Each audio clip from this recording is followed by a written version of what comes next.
Hi everyone! We are Pen and Pipette, a nonprofit and high school club on a mission to excite young readers about science. Here's a little bit about our raw behind the scenes process of creating our debut picture book, The Brave Fuzzy. I'm Eliana, and I'm going to be a high school senior next year, and we all go to Palo Alto High School. I'm Divya. I'm also going to be a senior at Palo Alto High School. I'm Lise, also going to be a senior at Palo Alto High School.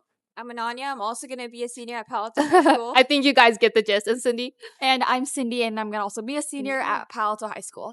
So I guess we can go to this beginning of the question, how we got this idea for a science picture book. I think we noticed that there are a lot of National Geographic type books out there, picture books, but very few science picture books. And if you guys want to elaborate. Yeah, and we started this club in freshman year, and that was also the time when we were learning biology. And we realized that a lot of the concepts in that class hadn't been introduced to us previously. Like maybe there were some concepts sprinkled here and there in middle school, but there was no introduction to that in elementary school. And so we wanted to kind of explore that niche and introduce these topics at an earlier age in a more approachable way. Mm-hmm. And I think we also wanted to make kind of like a narrative where it looks like a normal picture book. And so that's why we got this whole idea of fuzzies and how there's just like a village and a river and everything. And then towards the end, there's like this information about what really goes on with the bacteria in your gut and what they do for you. So then when the kids grow up, they can learn more about it and all sorts of. Yeah, and just to introduce our first picture book that we're actually debuting at ALA today is The Brave Fuzzy, a microbiome story, and we hope to launch it in September. But as we've been talking about, it's basically its own standalone story that is a metaphor for how the microbiome works. And at the very end, we have a page that reveals the science behind it. And so we hope that kids like a pre-K through second grade audience, young kids, can understand the story, but then also understand the science behind it. Whether they continue to read that or their adults read it to them and they grow up and just kind of learn that there is a deeper meaning to the story too. Yeah, so I think the microbiome, we're also learning a lot more about the microbiome every day. It's definitely at the forefront of science, and we really wanted to expose those topics to students at a younger age because they also deserve to know what's going on in the field of science. I also want to add on that Eliana is actually our executive director, and she's written a book before, so I think that leads into the second part of the question is, what made you think you could pull this off as a high schooler? Yeah, I mean, I think that's really interesting. And this is a lot of kind of the outside noise that we get. I remember I was actually here at ALA 2 years ago in 2024, where I was there for um, a launch of my book I wrote with my twin brother about the science behind Tesla electric cars. And I kind of had this idea bringing in my mind about writing a science picture book. And so I decided to pitch it to all these publishers over here because what better time to do that? So I walked up to like more than 50 booths and just asked them, hey, do you know someone who'd be interested or anyone? Would you be interested yourself? And I think we got ghosted a lot. Most just said no. Some said maybe you could start if you started 4 years later, or could you write for us? But I feel like I really had a vision of what high schoolers could bring to this. And I think, and we can kind of discuss, but being a high school team has actually had a lot of advantages for us. Yeah, one of the things we loved most about writing this book was that we worked with an illustrator one-on-one. So we were able to both tell the illustrator what we wanted and also get feedback from her. And when you do work with publishers, it's a little bit of a different cycle where you don't get the one-on-one conversations with them. So we really loved having that as a club. And also like being a part of like a high school team and completely high school led is that maybe there's a little bit less guidance, but we get the experience and we get the opportunity to explore so many things and figure so many things out on our own. And sometimes like there are things that we're unsure about or we have to learn the hard way. And sometimes we might like make mistakes or fail, but in the process, we've grown so much more than maybe if we were led and like held, like our hand was held every single step of the way. Yeah. I remember so we have basically a club at our high school, and we would meet sometimes during lunch for our club meetings, and we would just bring Trader Joe snacks to get everyone to come, and then we just sit around in a circle and just brainstorm our random ideas. And I think being high schoolers, a lot of us come from different perspectives. Like some of us are more science oriented, some are more writing oriented, or some are more art and design oriented. And so we're able to kind of think about all aspects of the book while we're creating it at each step. So even in the very beginning, we're already thinking about the design. And I think that's also what makes us unique. And one of my favorite parts was just all the different unhinged ideas we came up with, like trees that look like the Lorax trees, or just different fun ideas like that. And I think we were able to make our book really special, hopefully, and better connect with kids because of that. I think adding on to that, being a high schooler, everyone is so passionate about what they do. They bring such a fresh energy to the table. Like, even if it was raining outside and we had to sit outside in the cold during lunch, everyone would still be there. They would still bring their best. even late at night when we'd be on FaceTime calls or Zoom calls discussing the book, everyone was still excited to be there. And I think that's something that you only really get as a high schooler. Yeah. So I want to talk a little bit more about what the book actually is. Lise worked really closely creating and designing the metaphor for the book. So can you kind of walk us through how the book actually works and how it's a metaphor for the microbiome? Yeah, so the book, when you're reading it, kind of sits just like a normal narrative. So you read this story about this little fuzzy who adventures into a new village with all these blue fuzzies. And at the start, he's kind of excluded, and people and all the other fuzzies look at him differently and judge him for being different. And then as the book goes on, we see one specific blue fuzzy who includes the orange fuzzy and watches him from afar, and they start working together and they create this even more diverse environment, and that stands for creating a healthier gut and a healthier microbiome. And so your kids when reading it, the book, can understand more about how these little fuzzies are actually the bacteria in your gut, and creating a healthy environment for them, eating different healthy foods can feed your microbiome to make you even stronger.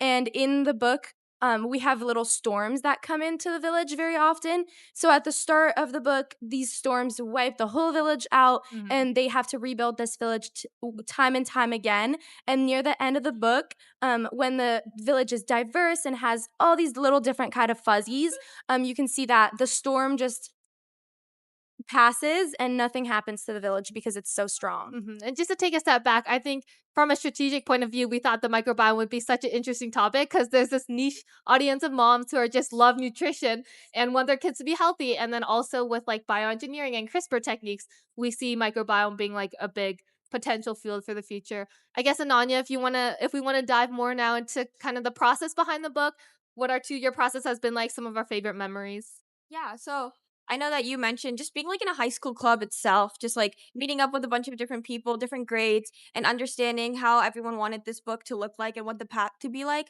I would say it was really fun to just come up with the script for the book and everything and just work through how we wanted, like every little word that we picked out, just how we wanted it to resonate with the readers, make it a little whimsical and everything like that. And to resonate with the readers, we actually consulted the source itself if we kind of want to talk about our elementary school visits too. So we did go to one elementary school, but we visited 2 different classes of different grade levels to kind of see what students actually wanted to see in our books. We gave them different options of different kind of houses they liked, different kind of design styles they liked, or trees, and they kind of gave us a lot of feedback. We even had them draw their own fuzzies to give us inspiration for what they wanted to see. And kind of going more into that, we talk a lot about how there's a gap between science books and picture books, but why do you guys think that that gap exists? Yeah, I mean, I can take that. I feel like, just in general, a lot of the children's illustrated books out there are these National Geographic info books for these older children. And I think it makes sense because older elementary schoolers and middle schoolers are able to take in that information. But then when you get down to younger kids, because the field is like this, it's very normal to just try and take this format of a book, but just put it on prettier pictures and like smaller pages so that they can resonate with kids. But then I think in doing so, you kind of lose actually the strategic thinking of actually being able to connect with that audience. I don't know if you guys have any ideas to add on that. Yeah, what was really nice about going to these elementary schools and doing these little visits is that you really saw the spark and like the light in the kids' eyes when you asked them their opinion about the book. What we loved about being like a high school club and creating this book is that we could create a book where we knew that we would like it as like kids ourselves, so just a couple years ago, and talking to these kids and asking like, oh, what was your favorite part of the book? And then they would be like, I love how the river's so blue and everything, and that just like resonated with us so much. Yeah. And it was great like getting feedback from them for the book because like it was kind of the first time we got some sort of response about our book and we were able to like be like really proud of what we did and like it really worked out and they really liked it. I guess speaking about being able to see like tangible outcome of the book, being here at ALA as 5 high schoolers has been such an interesting experience. If we just want to talk a little bit about what it's like to take like our little baby and put it out into the world for the first time. It's been really, really exciting seeing our book kind of come to life, especially because seeing and creating a book, you don't really get to see a physical outcome until very late into the process. And then, honestly, just until a few weeks ago, a lot of us didn't see a physical copy of the book. And being here at ALA and handing out physical copies and seeing everyone so excited about it is really so rewarding. And it makes me so proud of our team and all that we have For accomplished sure. together. And I just think it's so important, just like handing them out and just knowing that, we're going to expose these young children and their Yeah. families to the scientific and exciting scientific world at like a young age. And just like, just giving them new ideas that, science can be really exciting. The microbiome, the gut, all of that, bacteria, just knowing about that, knowing that exists. I mean, we all have it and everything. It's just so exciting to put it into such a colorful, and insightful way. Yeah. And I think the idea for kids that like there's this whole world of bacteria, like creatures living in their stomach is really interesting. And coming from like high schoolers too, like we scroll on social media sometimes here and there, maybe more than we should. But I feel like we've seen this trend of like nostalgic childhood or like aesthetic vibes or like magical, whimsical like scenery. And so I think it's been cool to like bring that high school perspective into this book and create this world that hopefully kids can resonate with that lives inside of them. And then hopefully through that educate them as much about science as possible. I do kind of want to move on to our last question, which is, what would you tell another high schooler who has a big idea but doesn't know where to start? Ooh, big question. You guys have any ideas? I think dream big and nothing is impossible. Don't let anyone tell you that you can't do something because you're too young or because you're not like a PhD and you have like Yeah. a college education.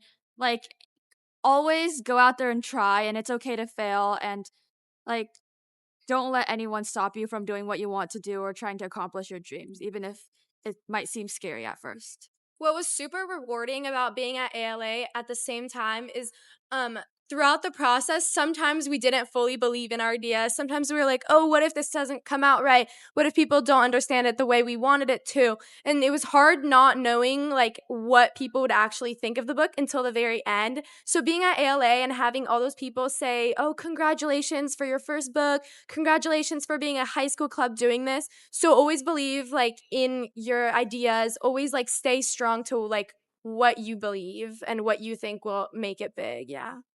Also, to add on to that, like one example is we brought 500 books to the conference, and on Friday night we completely like went through like how many boxes? Basically like we probably only have 50 books left now. Yeah, and we completely underestimated the amount of books that we would be able to get out to people. Like, people were so enthusiastic. Some people walking by our stands, I remember one lady was like, never underestimate 15,000 or like however many librarians at the conference. Like, Yeah. we go crazy over books. And it's just really amazing. And we're really grateful to have this platform and like all these people come here and be so excited about books. And like, yeah, we're really happy about it. And I think we just want to like spread that message, not only to high schoolers, just anyone. It can be like any age that just has a dream to just, kind of give knowledge to the outside world of, we can do something to impact our community. We can teach others too, no matter what. Don't be afraid to reach out for help. Don't be afraid to fail during the whole process. Have fun, be frustrated. That's just part of the whole thing. And we had such a great experience. And I hope anyone who dreams to do something like that does that as well. I think one of my favorite proverbs is actually, you fall down 7 times, but you get up 8 times. And I think during this process, we fell down a lot. We had a lot of nights where we were like, what are we doing? We started from scratch multiple times. And it's really important that you just keep on getting up, because at the end, you will make it there. And having those big dreams and big ambitions will pay off in the end. Yay, guys, I'm so proud of us. And I guess for anyone listening, our upcoming plans is in September. We will launch our book finally. We're so excited to get this into the world. And yeah, that's our high school team, Pen and Pipette, and the picture book we wrote, The Brave Fuzzies.